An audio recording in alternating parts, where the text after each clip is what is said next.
This is Dick Yardley's new book, or the only book that I'm aware of that he's put out, and it's a compilation of many years of research in relation to the Australian political treason, treachery and sabotage. It's the usurping of the Australian government and the Australian people, or its national government, by a foreign private banking corporation cartel. And with all the evidence that it looks like that we've discovered, and with Dick's evidence here, this is an amazing amount of research, and this goes through all of the acts that he feels that have caused the problem to Australia. My research has been in the grammatical standing of the documents that are used by the Commonwealth of Australia Corporation, the United States Securities and Exchange Commission's subdivisions, such as the Commonwealth of Australia, the State of Queensland, the State of New South Wales, Victoria, South Australia, Western Australia, etc. All of these states are registered as nation states to the United States Securities and Exchange Commission. They're registered as companies, corporations, and because they are subdivisions of the United States Securities and Exchange Commission, they are foreign bodies that are acting as government agencies on the lands of Australia. And the only way that we can be associated with those types of government, those foreign corporations, is by consenting to it or agreeing to it somehow or other, by allowing them or giving them the absolute consent for them to administer the mineral and energy wealth of Australia. Now, these things have happened in the past, and there's a statement here by the propaganda minister for Hitler, Joseph Goebbels. And there's a couple of statements that I'm going to read that these people have done, because they did the same thing to the people of Germany. They usurped a private foreign banking cartel corporation into the people, sold themselves as the de jure government as their national government, but in fact they were a private water-based Vatican-style governing system that had really very little to do with the national running of the country. And probably in that time, the national government was under such heavy debt-ridden government, that Hitler's government sort of overrode everything. It came in as a private foreign corporation and administered the country. Whether it was good or bad, I mean, at first it was good, but I think what happens to a lot of those type of things, that when the power goes to one's head, or the wrong people get into government, just as the Eisenhower warning was when he left office in the United States. He said a warning that basically saying that the military power of the United States was unbeatable, and it's true. It's a massive power. It's an incredible strength. But he warned that it was being usurped from within, and this is what sort of happens with our governments. In the councils of government, we must guard against the acquisition of unwarranted influence, whether sought or unsought, by the military-industrial complex. The potential for the disastrous rise of misplaced power exists and will persist. We must never let the weight of this combination endanger our liberties or democratic processes. We should take nothing for granted. Only an alert and knowledgeable citizenry can compel the proper meshing of the huge industrial and military machinery of defense with our peaceful methods and goals, so that security and liberty may prosper together. You know, Dick Yardley has discovered blow by blow how our national government has been destroyed through this, how the Constitution has been destroyed. But I have a feeling that nothing's been destroyed. It's just that we have left it, and we didn't know that we've left it. Now, that system, something happened in around 1230.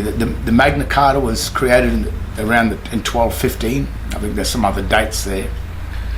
But roughly between 1215 and by 1230, Accursius, in the Hohenstaufen reign of Rome at that time, the emperors of Rome, they created, on behalf of the Pope, mind you, the Vatican, they created a thing called the Corpus Juris. And what they did, they didn't create it, but they perfected it from Justinian. And I think the Roman god of wine at 400 BC worked on a very similar trust law system.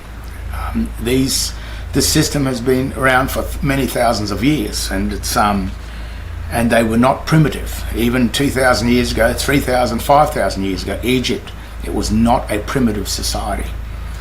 Even a lot of the contracts for leasing arrangements, when you go and lease a building or lease a market stall, the contracts you sign are over 5,000 years old. They were written 5,000 years ago, and still to this day, their contracts of leasing and so forth still exist today. But in Hitler's time, Joseph Goebbels made some strange statements, and Göring and Hitler did too, because what they had to do was usurp their government over the top of the national government of the people. Propaganda, this is one of his statements, Goebbels' statements. Propaganda works best when those being manipulated are confident that they are acting on their own free will.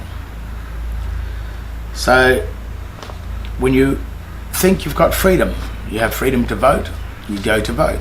It's all right, I can vote him out or him in. But you don't have the freedom to pick or choose who is actually the candidate. You pick and choose what candidate they choose that will sit in power. But whether it be left, right, middle, Labour, Liberal or Democrat or Republican, whatever,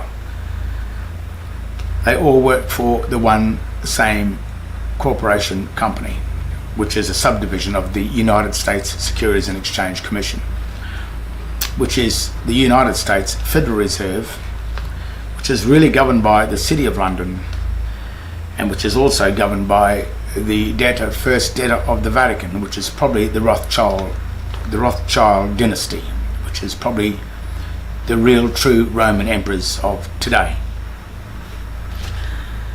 There's a couple of other statements. So what Goebbels was doing is he was the propaganda minister for the Hitler regime.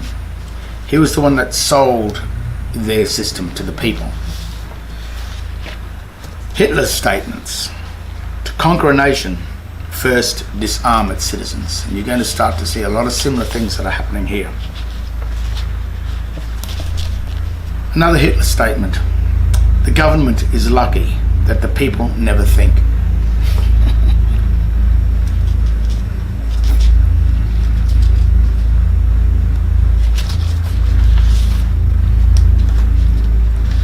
This is a statement by Göring, and he was one of the head Hitler's gang. Naturally, the common people don't want war, neither in Russia, nor in England, nor in America, nor for that matter, even in Germany. That is understood, but the people can always be brought to the bidding of the leaders. That is easy, he says. All you have to do is tell them that they are being attacked and denounced the pacifists for the lack of patriotism and exposing the country to danger. If you think about what's happening to our country today, the same thing's happening. The conflict by introducing two different types of a Christian system and then a Muslim style system as one, where they used to be separate countries and they used to work quite well as separate countries, and there's a lot of respect. But when you start mixing these two together, that's the conflict that they are creating. But what they are really doing is the Muslim system really the enemy? Or are they being portrayed or being put in there that we assume that they're the enemy, when really we've got to look at who's actually behind putting them in there? And when you look at our governments of today, our usurped private foreign corporations registered to the United States Securities and Exchange Commission, that bank, the US Federal Reserve Bank, run by the Rothschilds and by the City of London, that's really run by the Vatican, who is the first debtor of man in a religious sense. You know, who is the one behind trying to create all this conflict? We all know that money is generated from wars. We don't want war. No one wants war. But governments and banking cartels love war. And I'll explain another reason why they love war in a minute. Another Goebbels statement. They can never hide the truth, no matter how hard they try. There will come a day when all the lies will collapse under their own weight and the truth will triumph again. So the men that were running this Hitler regime, they certainly knew that they only had a time span to usurp their military foreign dictatorship over the people. There's a lifespan because people will start to wake up. They get over all the glossiness, all the fanfare. By the time they've gotten through that, they've been disarmed, it's too late, and they're full on head into war with their properties and their homes being destroyed. They don't even know what's going on. Another very interesting statement by Joseph Goebbels. Propaganda was based around this famous quote: if you tell a lie big enough and keep repeating it, people will eventually come to believe it. That's true too. The lie can be maintained only for such a time as the state can shield the people from the political, economic and or military consequences of the lie. It has thus become virtually important for the state to use all of its powers to repress dissent. For the truth is the mortal enemy of the lie, and thus, by extension, the truth is the greatest enemy of the state. That's Goebbels again, a propaganda minister, one of the men so close to Hitler. It wasn't funny. Goebbels again. A lie told once remains a lie, but a lie told 1,000 times becomes the truth. Joseph Goebbels. So, war is big business. And the strange part about governments and getting you to become a citizen of their corporation that gives them the equitable title and the right to administer really comes from the Vatican and the Bible, because in Article 126 of Genesis, God granted dominion, which means the absolute authority. Dominion is the highest of authority. There's nothing greater than that. It's the majority authority. God granted dominion to man over land, air, sea, and the thing that creepeth up from below. And in the Latin dictionaries, surname means the thing that creepeth, or the thing that creepeth up from below. So man has been granted by the God of existence authority, the full authority over land, air, sea, and the surname. Now, in 1230 AD, after the Magna Carta, when the Corpus Juris was created, they created the surname, because when Justinian did it, there was no choice of being the debtor or creditor. I think the only people that could escape the Justinian plundering of Rome was to go back to Christianity. It's the only thing they could do, was to leave the state and try and go back to Christianity. But he still killed and murdered hundreds of thousands of people. So in 1230, Accursius recreated the Corpus Juris, or I should say perfected the Corpus Juris, which is really the jurisdiction of the debtors, the jurisdiction of the dead.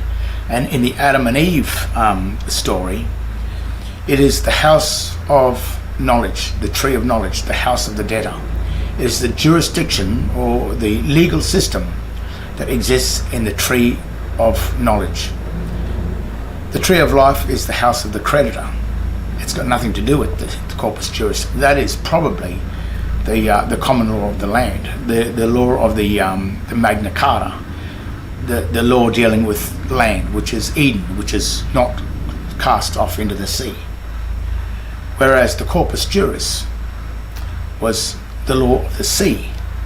But because they could not force someone to leave the land or leave the creditor or leave the standing of the creditor and join the standing of the debtor, then they deceived man into doing it by offering them the surname, that's the reason why you have two birthing certificates. You have the state birth certificate, which is really the birth of the family name or the surname, which out of John Henry Doe, that is the birth of the Doe Trust, not the name, the Doe Trust. It's a trust law system, a three-way trust, debtor, creditor, and administrator. So the state birth certificate is the birth of Doe Trust, the office of the debtor. But the certificate of birth, which is the certificate that is set up on your registration date, which is in my case a month later, but in your case or other cases it could only be a few days, but it's never done on the same day.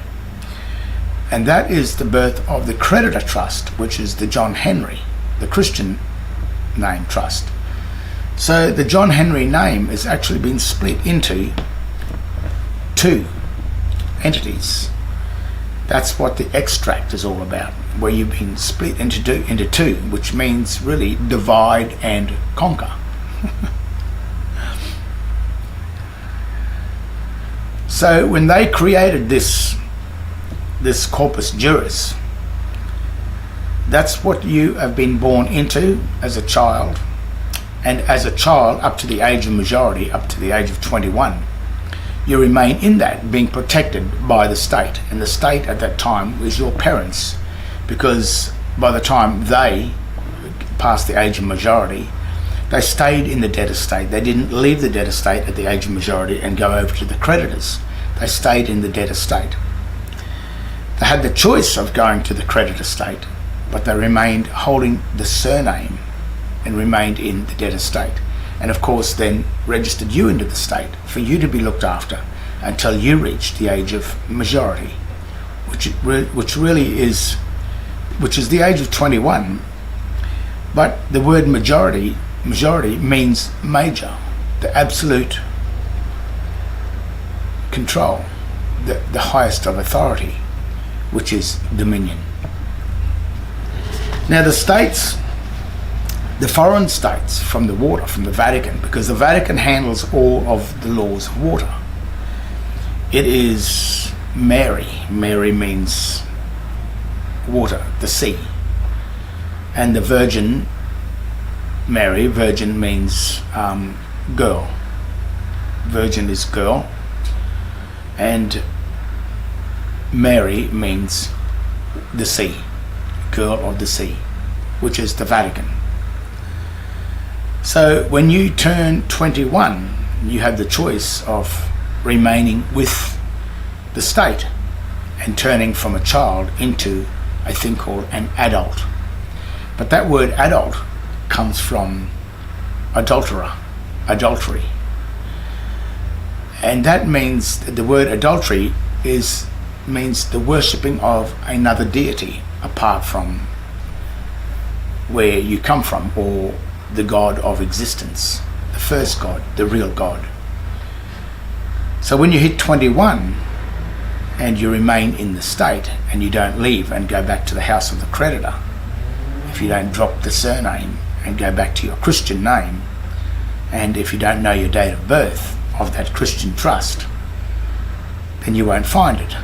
You will remain in the house of the debtors. And what happens there is that the usurping military, which is really the administrator, where you can go back and direct the administration, who are the magistrates that sit up on the bench, rather than you go back and administrate them or direct them on what you want done with your estate. If you remain in the house of the debtors, then the magistrates remain as the holder of the equity, the holder of the dominion, which means the holder of the complete authority over your estate. And that's why the police and the Vatican and the magistrates hold so much power over you. It's not that they stole it off you. It's that you did not claim your standing of that God granted you, which was dominion, which is the power over the creditor state. You remained in the state of the debtors. You remained in the tree of knowledge rather than turning 21 and being able to step across as the director of your estate, of your world, of your lot in life, what's been granted to you, which is the mineral and energy wealth, all the wealth of the world, the mining royalties, everything that's come out of the ground, that goes into your account, and it still does today. Your account is full of it, but you don't know how to get there. And one of the things that these people, Goebbels and Hitler and Stalin and many of the military takeover people that have taken over our lands and country, they do know how this works, and whether or not they were just the puppets of the banking system, but the banking system itself, which is really the V, which is the valley, and the V is the Vatican, and the Vatican is the first bank. It's the World Bank. The very word means it. That I can means holder I can. And it has the knowledge to set up or to set governments up to come in and usurp over your lands. They're foreign governments, they're overseas governments. They don't come from land, they come from the water, they come from the Vatican. The Vatican is the girl of the sea. It doesn't have land. So it knows how to usurp over your dominion, to access your authority. But it does it through military style tactics, such as what Hitler did and what's happening to us in Australia today.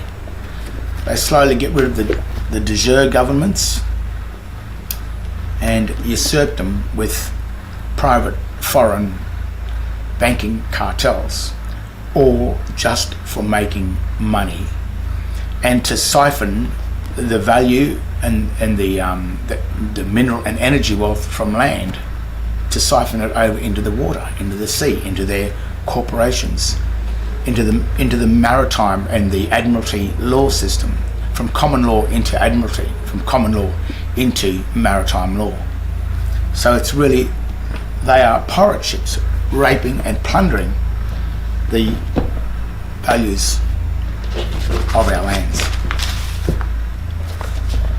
Now in Queensland and in Australia, the biggest effect that we have are our courts and our police. Whereas our Queensland police in Queensland, they used to be the police they were proper policemen that were there to serve and protect the people, the nationals of this country. We put them there, we elected them. But the police of today serve to keep the citizens of the foreign countries in line. And when you've changed from being a national of Australia to a citizen of the Commonwealth of Australia, being a private foreign corporation that is a subdivision of the United States Securities and Exchange Commission, which is a foreign body deriving from a different district, a different territory, then those police and you, as citizens of that, you have committed, probably unknowingly, like Dick Yardley says, an act of treason. You serve a foreign deity. That's what the whole point of becoming an adult is all about. An adult is someone that's committing adultery, and adultery is serving a foreign deity. You've left your dominion. Now, one would think that the Queensland Police would be a legitimate organisation. And only a few days ago, around the 8th of the 6th, 2018, the head of the Queensland, the sergeant at Queensland there, made claim that the Queensland Police were a paramilitary organisation.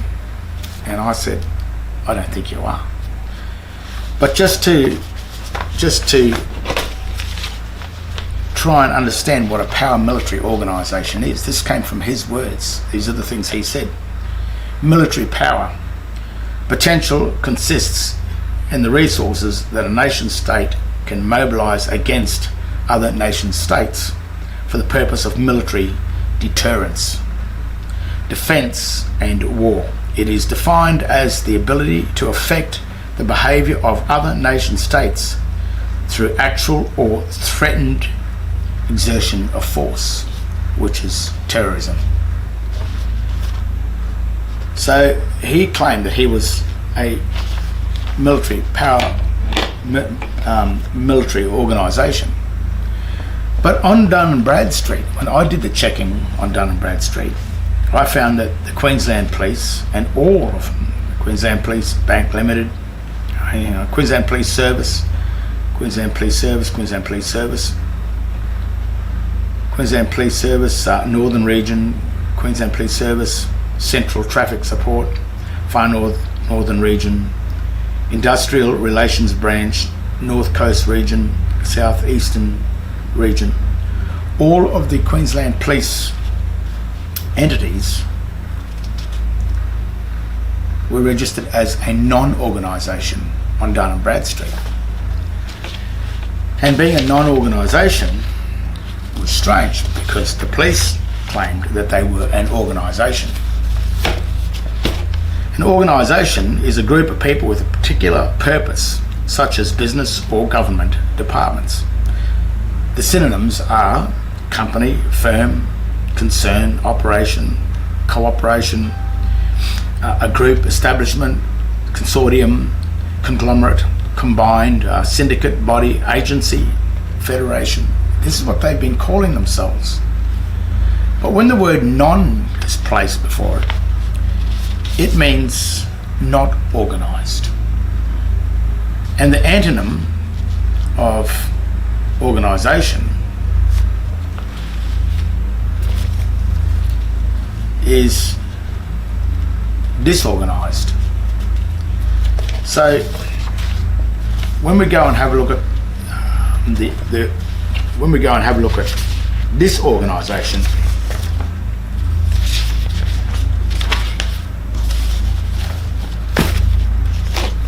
These are the synonyms of a disorganisation or a non-organisation, which is telling you that it's not organised. So the Queensland Police Service is a non-organisation, in contrary to what the sergeant of the Queensland Police told me.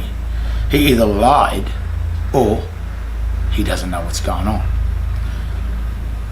A disorganisation is a foul-up, a mix-up, anarchy, chaos, confusion, a derangement, a disarray, disjointedness, a disorder, a disreputation, a dissolution, incoherence, rat's nest, a screw-up, an unholy mess. Which is what it is legally saying on Dun and Bradstreet. So our Queensland Police Service, and this would also relate to all state police around Australia and probably in the United States, and all of them that are subdivision entities that are upholding the United States Securities and Exchange Commission and the United States Federal Reserve, which is really, Now, just the antonyms of disorganised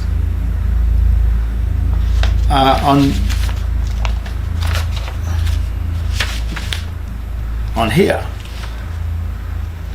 A disorganisation, disproportion or an imbalance. So a disproportion, these are other synonyms of a disorganisation. Is the same. A difference, a discrepancy, disparity, inadequacy, inequality, insufficiency, irregularity. The word imbalance, inequity, inequitable. A shortcoming, disproportion, unevenness. So we've got a Queensland Police Service that are telling us that it is an organisation, but the Dun and Bradstreet are telling us that it's not an organisation at all. It's saying that it is registered as a non-organisation, which means disorganised in law.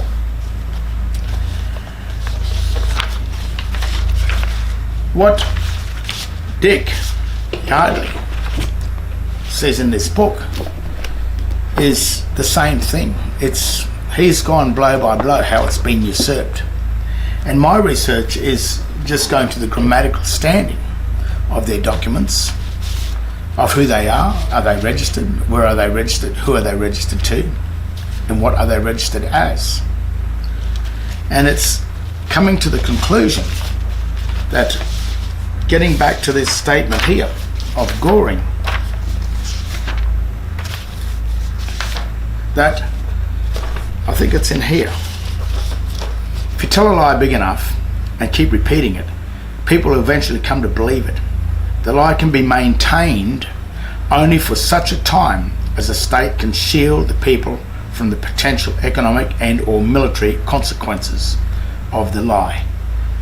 Now, what's the consequences, according to Dick and according to all of the statutes in here, is that when the Queensland Police have joined another deity or another foreign nation, and they are acting against the people of Australia by disarming the people of Australia and then becoming belligerent and forcing us to pay the debts of a foreign nation, while the foreign nation rapes and plunders our steel, our mineral and energy wealth, then those acting on behalf of the agencies that are forcing Australians into surrendering their dominion, their right over this, over the lands and the mineral and energy wealth, at the point of a gun and at the point of terrorism acts by the Queensland Police, and lies and conspiracies, well, not conspiracies, but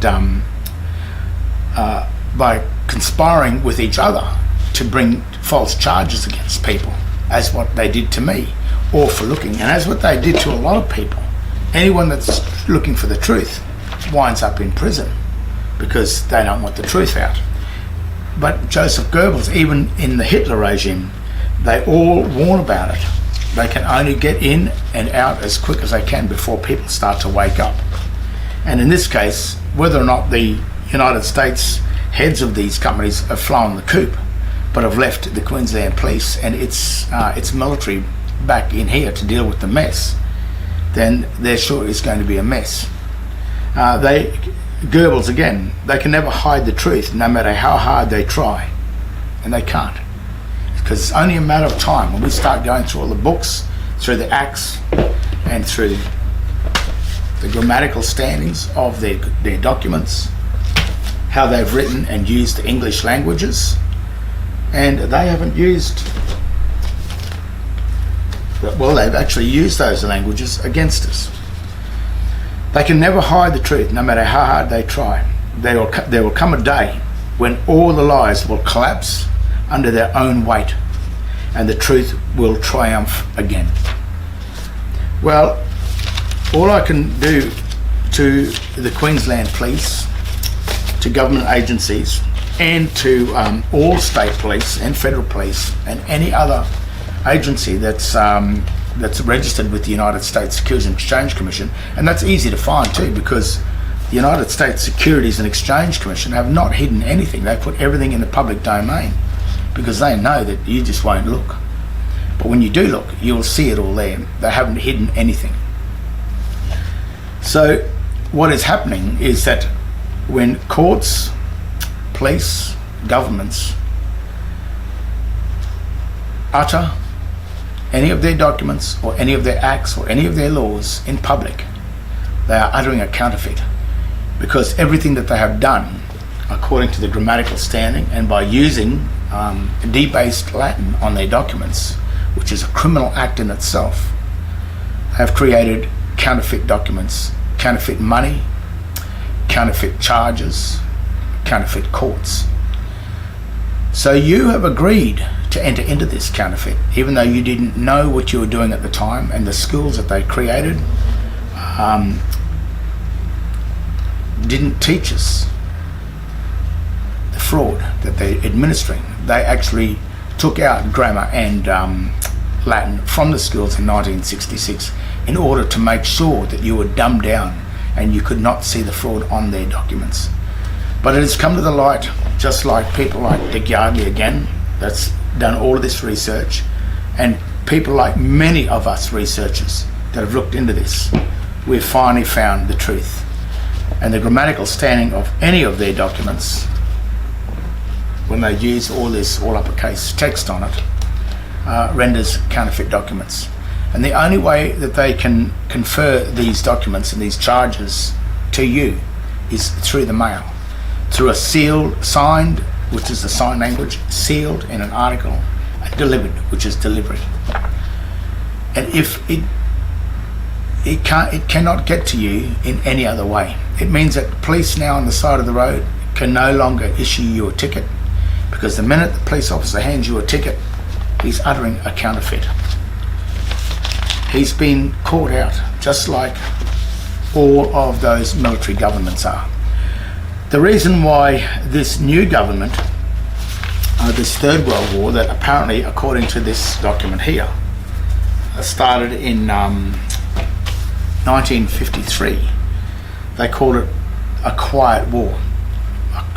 Quiet wars, quiet weapons for silent wars, and silent weapons for quiet wars. They created something that was, here it is, silent weapons for quiet wars. You can download this on the net. It is about 30 or 32 something pages long. It's a hard read, a difficult read, but it outlines the protocol or the guidelines or the manual on how they've conducted this Third World War. And because it's a silent war and started, you didn't know it was happening.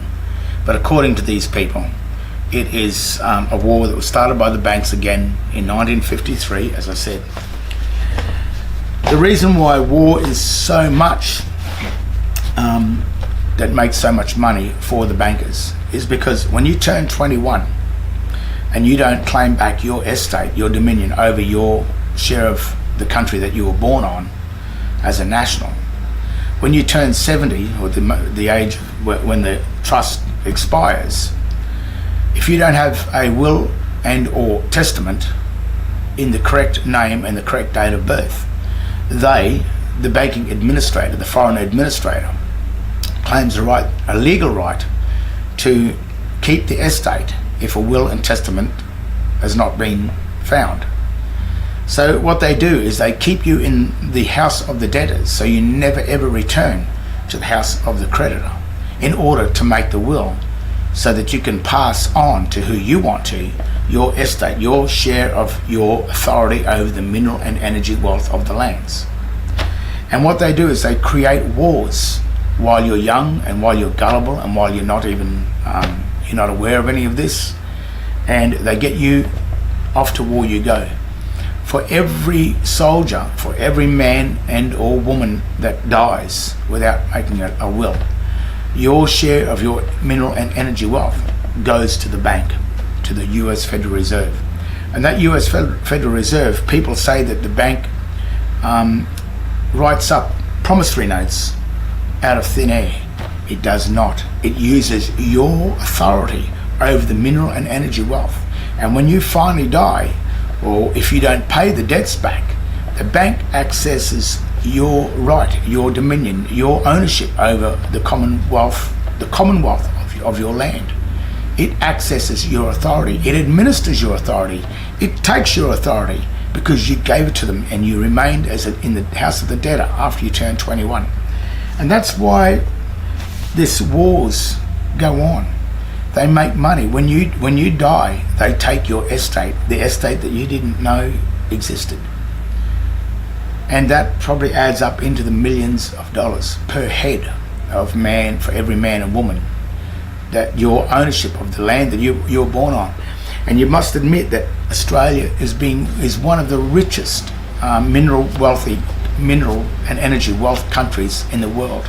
It has that much gold, gas, mineral and energy wealth, coal and oil, that it goes on for over 1,000 years as it stands. Even if we burn oil as it is now without finding any new deposits, we have enough energy to last 1,000 years. So that's why the Federal Reserve, the United States Securities and Exchange Commission, and the Vatican want all this hidden. That's why they conduct these wars. But in this silent war, they silently came here, they silently plundered us, and they silently disarmed us. But I guess in a way they will have to silently leave, hopefully. But just remember, the warning to the Queensland Police and to state police around Australia and probably around the world.